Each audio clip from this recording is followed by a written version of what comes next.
What a mighty God we serve.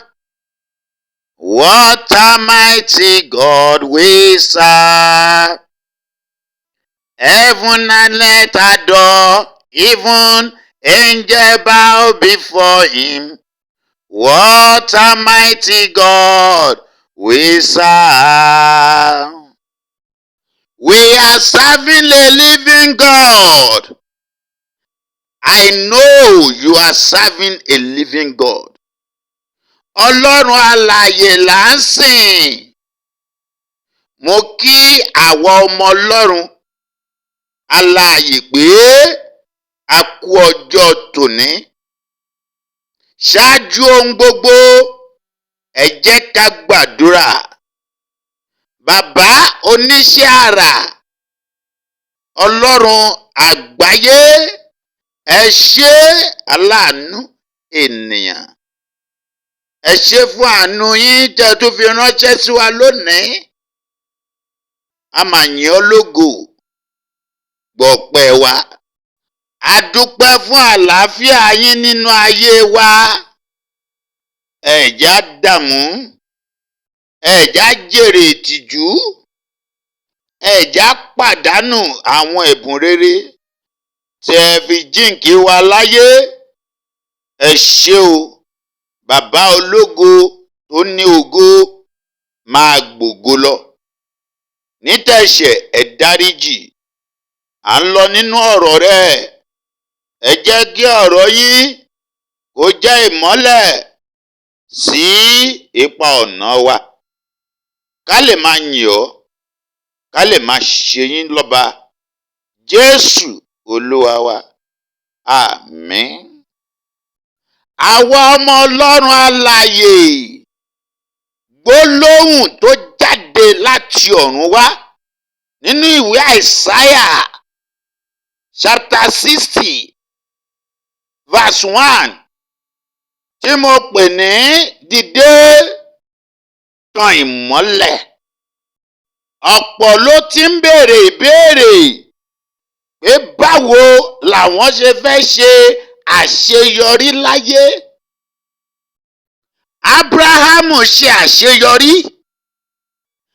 Isaac ṣe àṣeyọrí.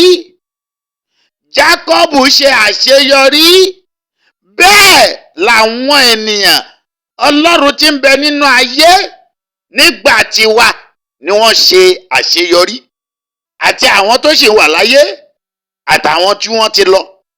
Gbọ́ ọ̀rọ̀ Olúwa. Ọ̀nà tó máa gbà ṣe àṣeyọrí rèé o. Tẹ́tí sí i dáadáa.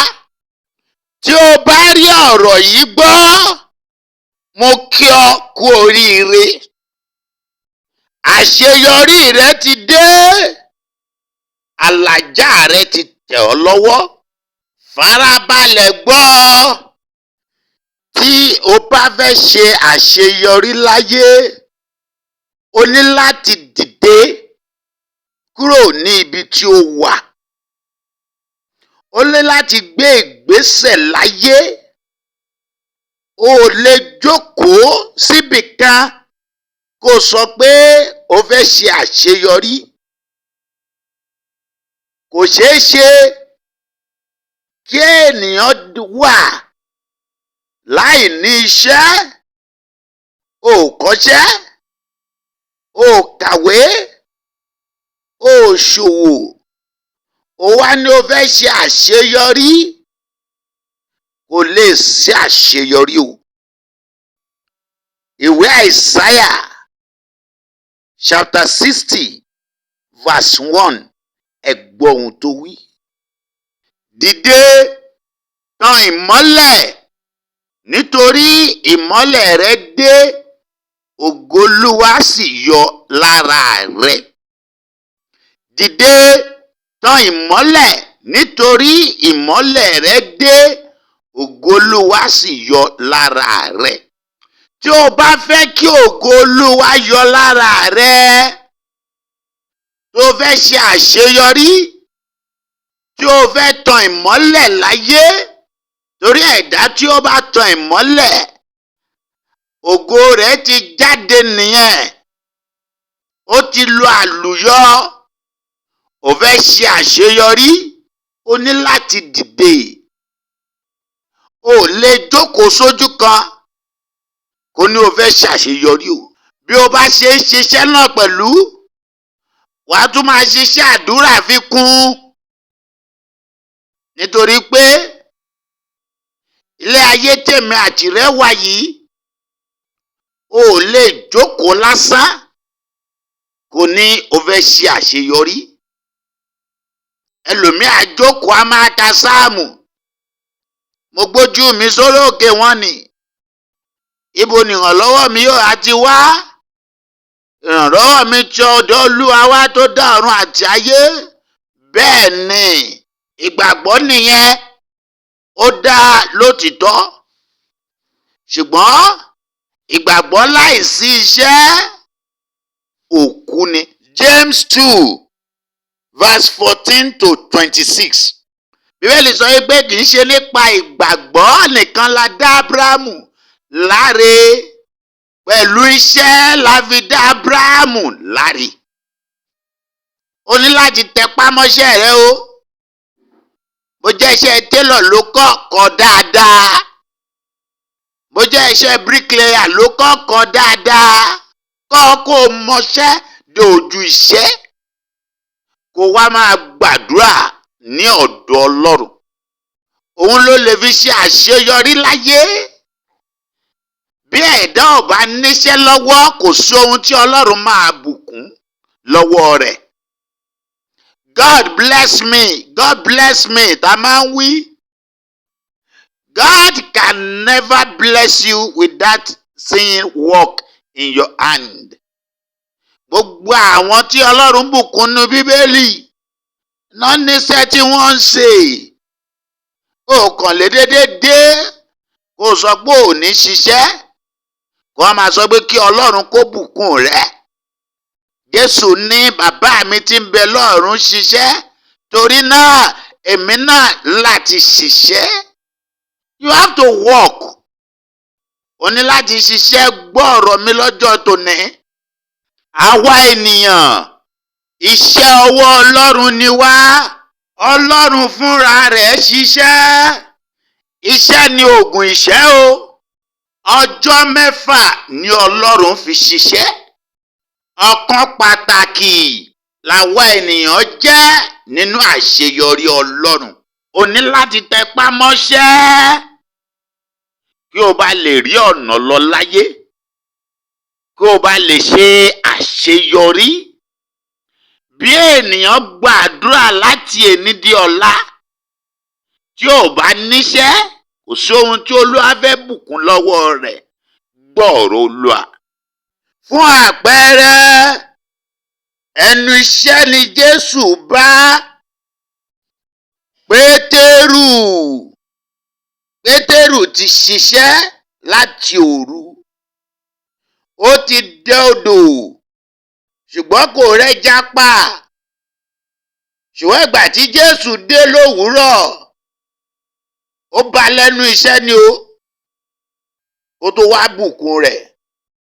Ẹ jẹ́ ká ka ọ̀rọ̀ Ọlọ́run.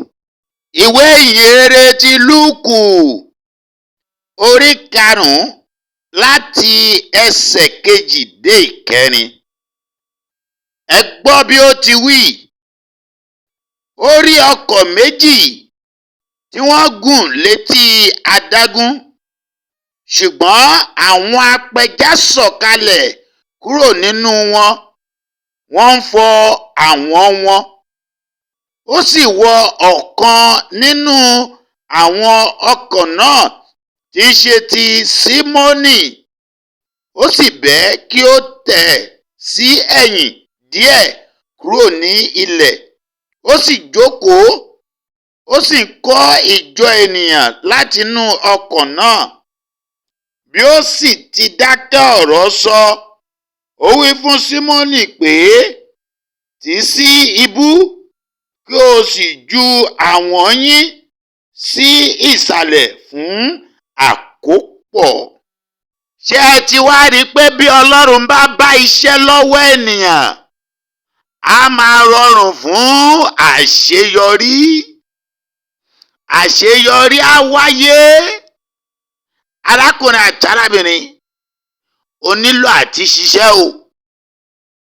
Gbogbo èmi ni pé ṣebí mò ń gbàdúrà.